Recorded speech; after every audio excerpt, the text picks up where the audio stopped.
唐中晚期，宦官拥立宣宗上位，为安抚宦官，宣宗令其掌禁军，护卫宫禁。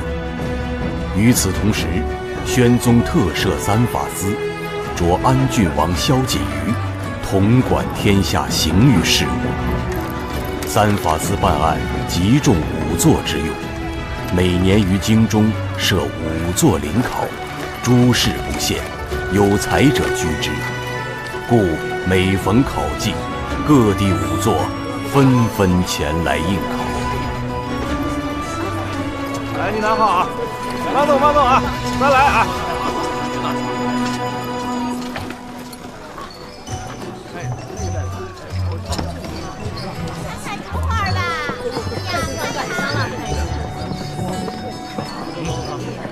这什么？终于到长安了，你一定能考上仵作的。玉面判官，你就等着我吧。站住！过锁。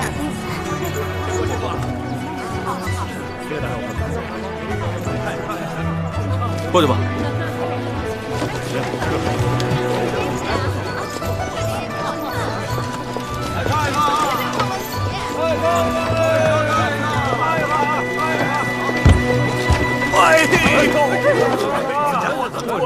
老人家，你怎么了？没事吧？实在对不住，要不我带你去看郎中吧。老头子不敢耽误您发财，不用麻烦了。我就一把老骨头，这伤处好奇怪啊！只是这一碰，可能就几个月下不了田。为何红而不胀？实在是没闲钱去看郎中，要是方便，还望您能给几个医药钱。好吧。哎，等等！谢谢大谢谢谢谢谢谢。哎呦！你骗人，这伤是假的。你这伤就是用来唬人的，摸上去虽然微微发热，但是一点都没有肿胀发硬的感觉。而且你们看，这伤处色泽单调，边界又格外清晰，一看就是用烧制榉木树皮的法子伪造的。而且他根本就不是什么老人家，他的眼睛眼白是白的。眼白不是白的，还是黑的呀？当然不是黑的，是黄的。人年纪大了，眼白是会发黄的。年纪越大呢，颜色就会越浑浊。人老珠黄，说的就是这个意思啊。可是你们看他，眼白一点都没有泛黄的迹象。人是可以伪造体貌甚至声音，可是这眼白的颜色绝对做不了假的。你看他那眼白。去你的吧！骗子！大理寺，把人带回去。好了，都散了，别妨碍城门通行啊！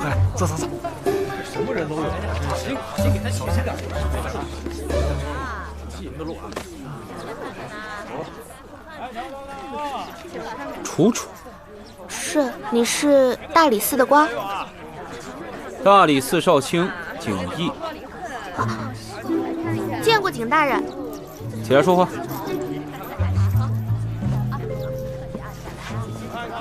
哦，这可不是平常人的东西。说吧，在长安干什么？我不是商人，我只是搭了商队的车，我是仵作，这些是我验尸的工具。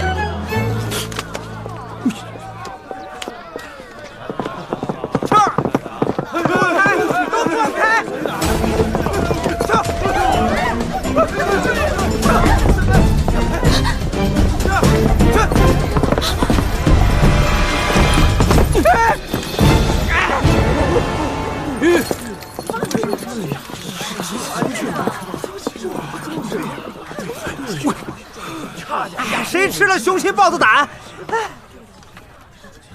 吴家，你是不是眼瞎？让你看看谁眼瞎！我说你，奴婢拜见安郡王，奴婢瞎了眼，不知安郡王在此。大唐律，闹事跑马，杖责50。武将是。安郡王，奴婢是奉了秦公公之令，出宫抽检神策军账目，他老人家还等着奴婢回。你怎么这么啰嗦？吴大人，接手用的，接手用的，要的就是这味儿。接手用。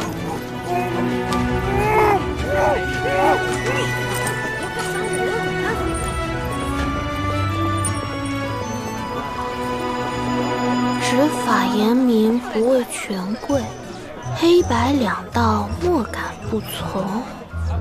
你方才说来长安当仵作，可是准备参加仵作合级考试吗？是，等我考过了，就能当正式的仵作了。你们长安的仵作考试真的是诸事不限，什么人都能参加吗？能。你拿着这个东西去考试，不会有人拦你的。真的？谢谢景大人。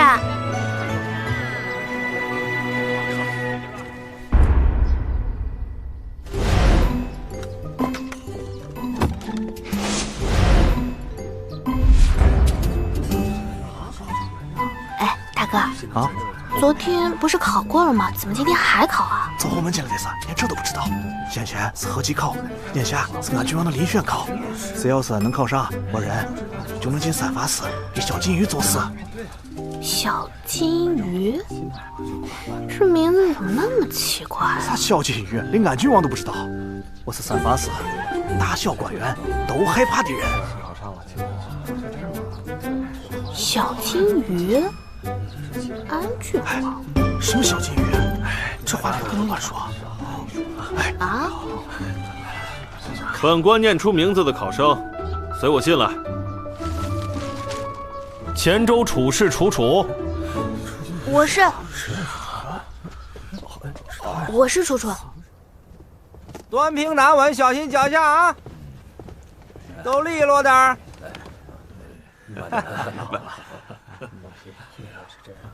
景阁老，今日怎么没有见景少卿啊？安郡王点犬子一同监考去了。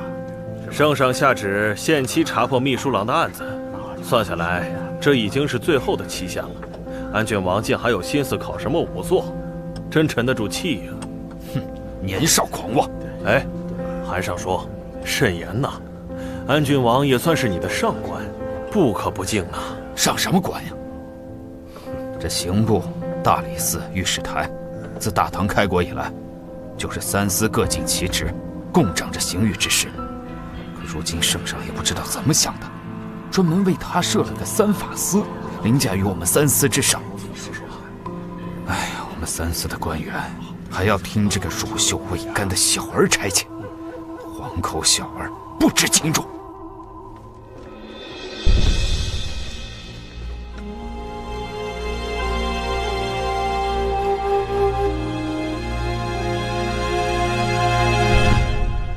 我是楚楚。你姓什么呀？我就姓楚，姓楚名楚，楚楚动人的楚楚，好听还好记。应考仵作楚楚。本场验尸考试有2道考题，诸项检验正确者为合格，能额外提供破案线索者为优秀。最终答卷以本官所做的记录为准。你听明白了吗？明白。那你就开始吧。等等，这些是什么东西？这些都是我自己做的验尸工具。这个是阴阳杵，以硬木为杆，削为一端粗一端细的锥形，两端各裹以棉布，细端是鼻腔，粗端探口烟。阴阳杵。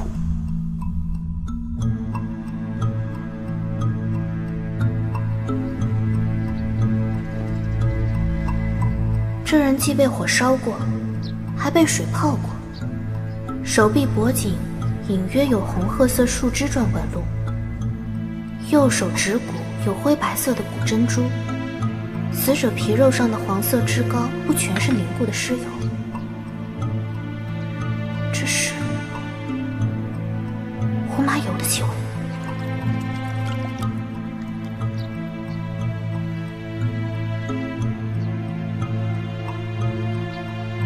死者男，年30有余，身高约5尺，尸体肉色焦黑，肢体蜷曲，死于大概半月前。死因呢？他的口鼻里应该就有答案。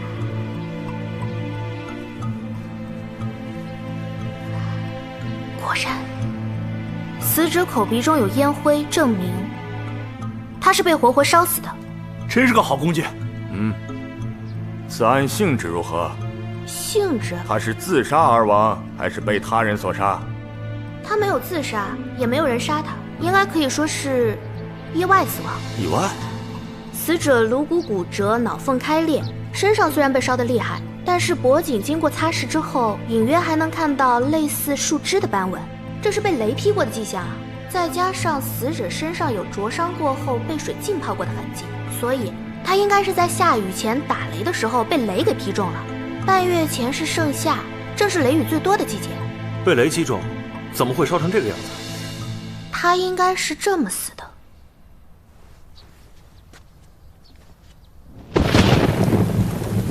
死者应该是手里提着灯笼，走在雨中。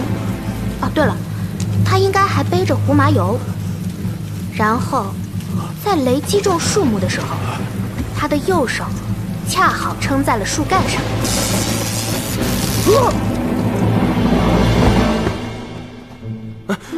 哎，你这是干什么？赶紧起来，好好说话。我就是模仿一下死者的死亡过程。有点意思。死者不幸被雷劈中，瞬间晕倒在地。刚巧他手中又有火种和易燃的胡麻油，火种引燃了胡麻油，就在他昏迷的时候，活活把他给烧死了。这个人虽然已经烧得很厉害了，但还是摸得出他的肋骨、手臂、小腿都曾经骨折过，而且不止骨折过1-2次，还都是伤在豁出性命跟人打架时候的易伤部位。如果烧得没有那么厉害，应该还能看到他身上的伤疤。就算脾气再差的人，也不可能3天2头跟人不要命的打架吧？除非他就是靠这个吃饭的。你还知道什么？我就只知道这些了。大人，我能验下一个了吗？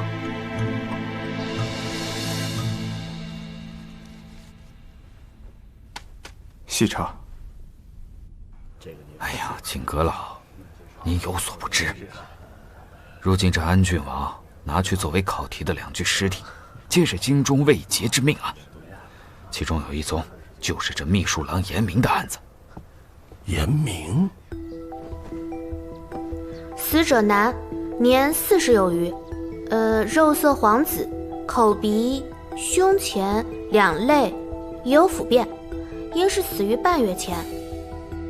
他心口那处锐器贯穿上是他唯一的伤处，也是致命的伤处。锐器的形状应该是尖头，脉杆粗细，起码有3尺长。这尖头、脉杆粗细、3尺长的凶器，到底是个什么东西？这个我不知道。你都能猜出这东西的样子，还推断不出来是什么东西吗？这可不是我猜出来的，是我验出来的。我学过的呀。仵作之责，乃详实记录其所见、所嗅、所闻、所触。见之、嗅之、闻之、触之为知之，否则为不知。推演决断，非仵作分内之事，非有十足把握，不可妄言。他怎么会知道？什么？我是说，验出什么就说什么，我只能说我验出的。其他的要是没有十足的把握，不能瞎说。我还知道一个，我知道他是被人杀死的，而且他知道凶手是谁。废话，怎么着？你还要把他叫起来问问呢？我不是这个意思，我是说他认识凶手，凶手也认识他。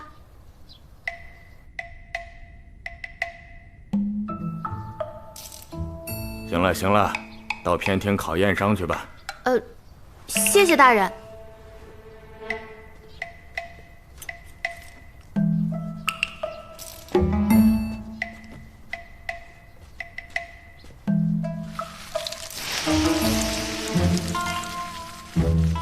哟呵，还懂得仵作规矩，知道争促屈位。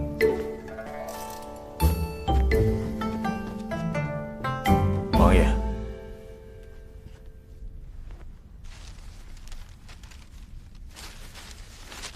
这就是景少卿关照的那名女仵作。正是，王爷明察。若不是景少卿的意思，小人们岂敢放一个女子进来验尸？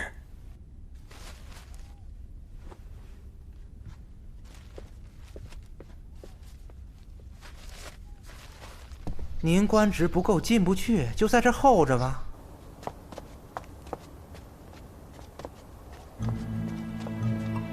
陛下，薛翰林到。臣薛汝成叩见陛下。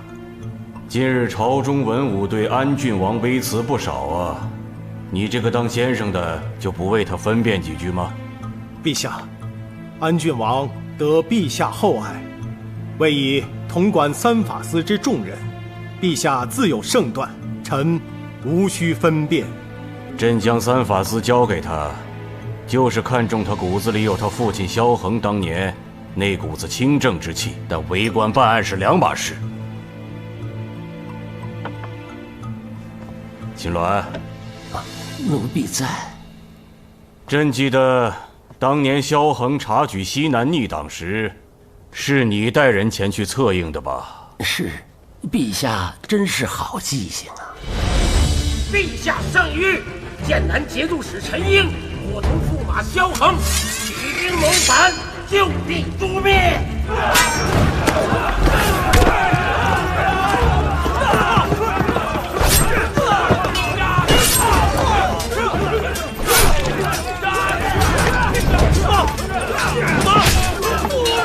陈英，驸马，快走！我进来到官兵的清脉，就全交给你了。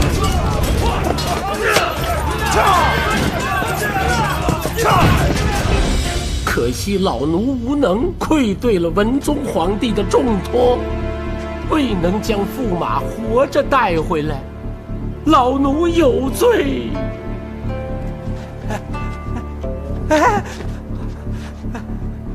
奴婢御前事宜，望陛下责罚。刚才就看你一瘸一拐的，莫不是刚挨过板子？谁打的你？陛下容禀，奴婢今日奉命出城，不慎冲撞了安郡王的车驾，这才遭安郡王的责罚，挨了顿板子。你们两个起来。薛清，你可要教给他什么叫做君子之道，忠恕而已矣。教不严，师之惰，是臣失职，请陛下责罚。还有孙明德，要打要罚，自有内侍省管着。他萧锦瑜今日敢先打后奏，明日是不是就敢先斩后奏了？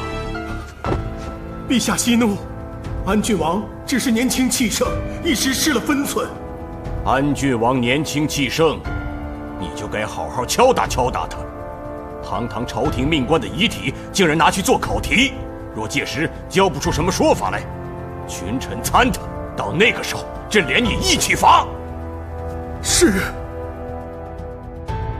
王爷，这景逸就是烂泥扶不上墙，严明的案子交给他半个月了，什么都没查出来。您这一出手，就有新线索了。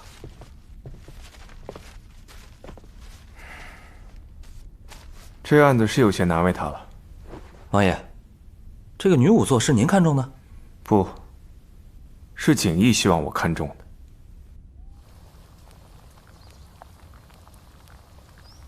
景少卿，下一位考生已经在外面候着了。考题怎么样了？来了吗？没有，说是肚子闹得厉害，还在茅厕里蹲着呢。这闹肚子可大可小，找人去看看。让下位考生等会儿吧。是。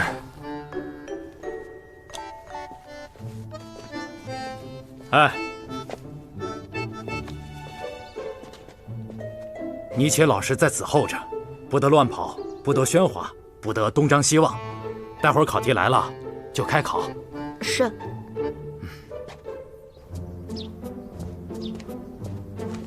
王爷，王爷，里面考试的可是位女子？是王爷，进去有一阵子了。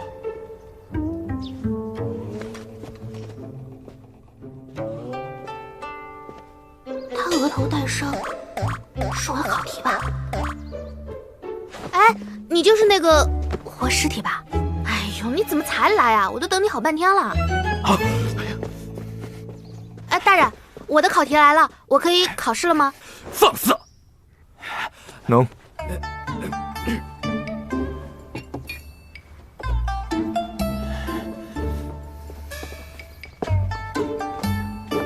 景少卿，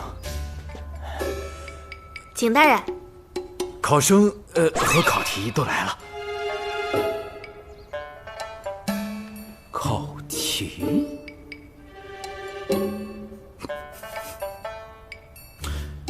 行吧，既然这考生和考题都来了，那就开始吧。伤者男，身长6尺，额上有伤一处。你蹲下。你蹲下来，我才能看清楚啊。让你蹲下就蹲下，既然选择了来当考题，就得配合到底。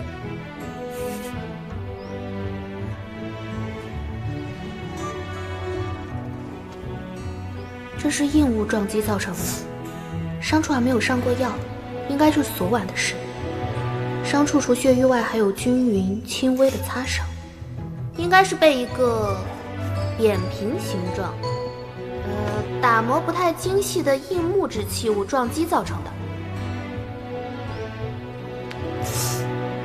对不起啊，对不起。左手手背有一道手掌宽的淤伤，是重物挤压造成的，应该是人踩的，还是被男人踩的？掌根处的伤是手掌撑在平滑的硬物上造成的，这几处伤几乎都是同时发生的。乞丐，好了，你可以把衣服脱了。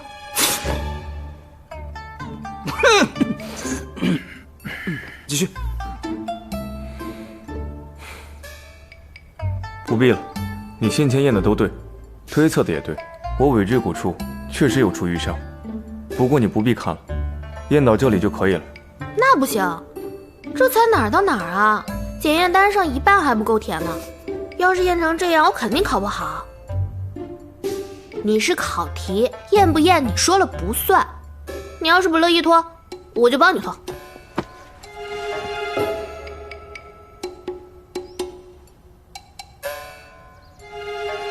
他想干嘛？他想干嘛？他想干嘛？他想干嘛？我何时说过我是考题？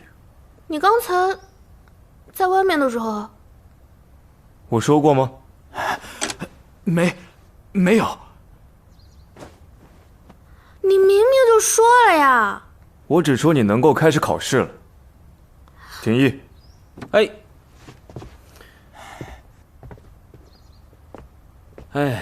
下官在，王爷有什么吩咐？下官失礼，请王爷恕罪。王爷，你就是那个安郡王小金鱼？放肆！不得胡言乱语，还不向安郡王行礼谢罪？你的官儿比刺史大人还要大吗？你这是干什么？我以前没见过这么大的官，但我见过刺史大人。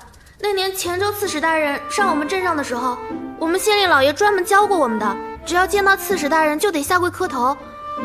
给刺史大人磕是磕一个，您的官比刺史大人还要大，我就多磕了几个，多磕几个够不够啊？师傅，您真是英明睿智啊！皇上一向赞赏萧锦瑜的铁面无私，您是怎么料定了今天他能向着我说话？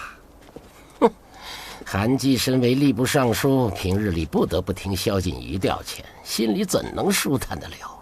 知道他用朝廷官员的尸体来考仵作，必然参上他一本。他萧锦瑜平时里得罪的人，必然也乐得出来帮腔。莫说是思过，今天就是将这50板子发挥到他萧锦瑜身上，也是不无可能的。都说这萧锦瑜是足智多谋，依我看呐，还是师傅您技高一筹。哼，别说是一个萧锦瑜啊，那就是他爹萧恒在世。哼，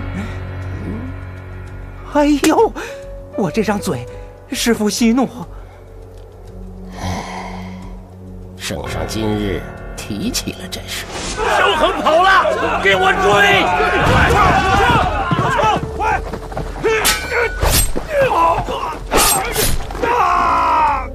这萧恒要是没死，那死的可就是咱们了。是，多动点脑子，少动点嘴，不然你小命不保。是。见过秦公公。哦，周将军，借一步说话。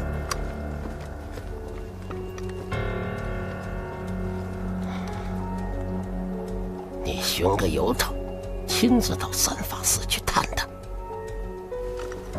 是。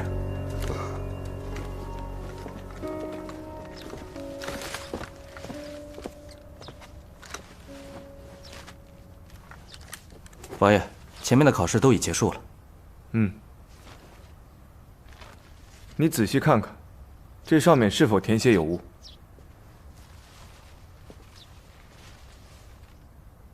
都是我自己填的，没错。你是黔州关岭县平乐镇人。出自官宦世家，书香门第，家中世代忠良。是。一派胡言。你分明出自仵作世家，家中祖父尚在。你父亲没有兄弟，但你有一位兄长，你兄长还有一条狗。你怎么连我哥有狗都知道啊？你身上的衣服偏大，还是半新的，用针线修改过，却没有裁剪，说明你是借来穿的。衣摆袖口有新旧相叠的狗爪抓痕，以你的年龄推算，不该是你父亲的，那最有可能便是你兄长的。这都能被看出来？衣服上有皂角苍竹的味道，既然有用皂角苍竹洗衣的习惯，说明这件衣服的原主人也是名仵作。这安郡王好厉害！仵作向来是家传的行当，以你刚才验尸考试时的表现来看，你对仵作行里一些偏门手艺颇为精通。这些偏门手艺与大唐律有所冲犯，必不是近年来所创。你能掌握这些手艺，说明你的祖上至少在太宗朝之前就是仵作了。全都说对了。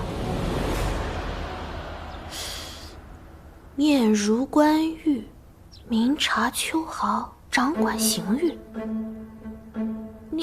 你就是玉面判官？玉面判官就是六扇门的老大呀。六扇门的老大。来无影，去无踪，神龙见首不见尾。九大神捕俯首听命，天下案件尽在掌握的六扇门老大。江湖人称玉面判官，身边还跟着一位武艺精湛的神捕追魂道。我不曾听说过这号人物，也没有什么江湖名号，你认错人了。可是，你简直跟玉面判官一样厉害。闲话少说，既然我说的都对，那你便是承认自己在这应考单上撒了谎，虚报了出身。我都是如实写的呀，我家祖祖辈辈都是仵作，都在衙门当差，这不就是官宦世家吗？而且我家人都识字，我家里还有好多书，书香门第说的不就是这个意思吗？还有我家都是好人，从没有干过坏事，这不算是世代忠良吗？姑且算是吧。你放在验尸时说的话我都听见了。还有一件事，需要你再解释一二。你方才检验那位被锐器刺死的死者时说，凶手认识死者，死者也认识凶手。你可是想说，这凶手与死者是相熟之人？对，我就是这个意思。你如何知道？我怕我说不清楚，我能比划比划吗？可以。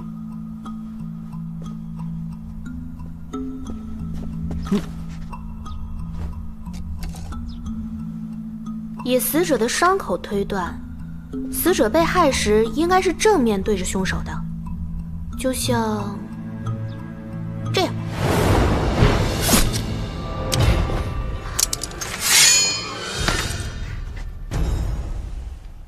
你想干什么？我就是比划比划。武将，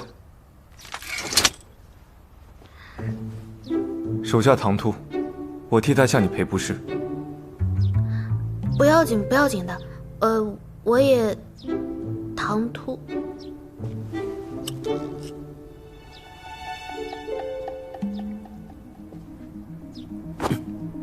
就算死者是这么遇害的，这跟与凶手认不认识有什么关系啊？死者如果不认识凶手，那死者被害时的反应应该跟他是一样的，只要有一点挣扎躲闪，伤口就不会像现在这样整齐。这笔也就7寸长，可那凶器起码有3尺长，他能做反应的时间比刚才多多了。就算凶手再厉害，这样正面遇刺，他也来得及抓一下凶器。可那么长时间他却没有做任何反应，说明凶手是他绝对想不到会害他的人，到死他都不愿意相信。你对死人的想法倒是清楚得很。那当然了，死人跟活人可不一样，他们临死前想过什么，做过什么，都在他们身上摆着呢，比活人的心思好懂多了。那你从这死者身上还能看出什么？还有一点，不过我没见过死者被害的地方是什么样子，所以不能瞎说。我可以让你去看看，你可愿替我办这趟差事？愿意，当然愿意。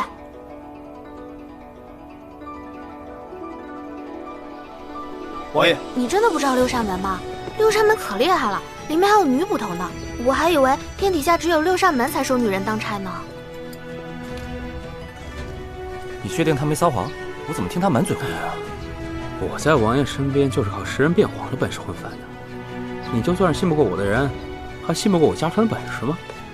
听说他是你从大街上捡回来的。是。什么叫大街上捡回来的？我是看中他跟王爷的缘分，是吧？看上了。我说真的。小的叩见王爷。什么人？起来。小的是福生客栈的伙计，那个丫头片子，她一个仵作跑到我们那儿住店就够晦气了，她居然还跑了不付房钱，她还留了个破石头，说什么要去参加3法司考试。这石坠怎么会在这儿？这个楚楚到底是什么人？这就是想骗人赖房钱。不是，我没想赖房钱。我一早醒来发现钱袋不见了，又急着去考试，就先把这坠子压在客栈了。我在桌子上写了字条，还按了手印呢。我一挣到钱就会回客栈付房钱，把坠子赎回来的。赎这么块破石头，你糊弄谁呢？这不是块破石头，我看你分明就想赖账。我没有。他欠了你多少钱？王爷明察，算上食宿再加上灯油蜡烛钱，共是37文，小的句句属实。廷议。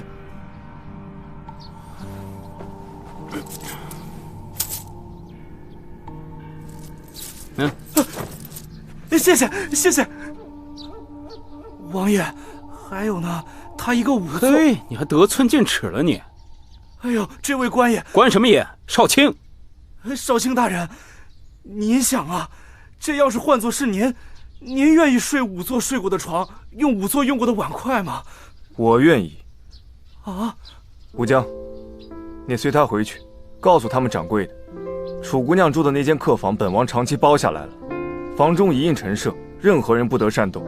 本王得空便去小住几日。是，我倒要看看，什么排场的客栈，连个伙计欺客都欺到我3法司门前了。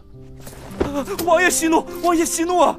小的不是这个意思，这钱小的不要了，小的告退。回来，坠子，还有他留的字条。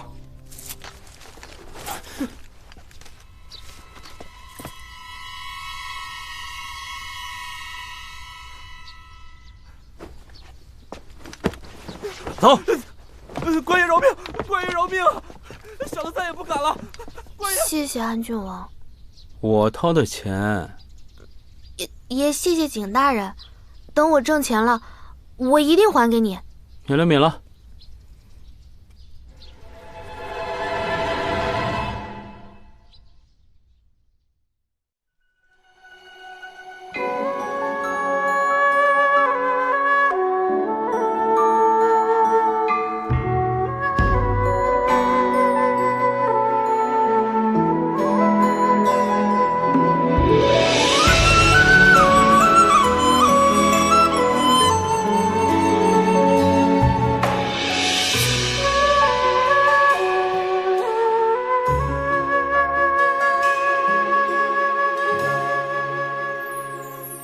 吹不散，剪不断，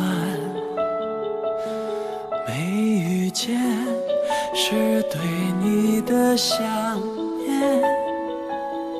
月光寒，天色晚，尘世间冷暖，唯有你身边，拥抱让我眷恋。闭上眼，又相见，在耳边拂过你的发线。岁月长，情意浅，人世间遗憾，没有你相伴，多远都走不散。你笑这一秒，借我一生来守好，只为你牵挂着此生未预料。人为了，情为了，终于为了你落脚，能借我一生来依靠。远方的此生的美好。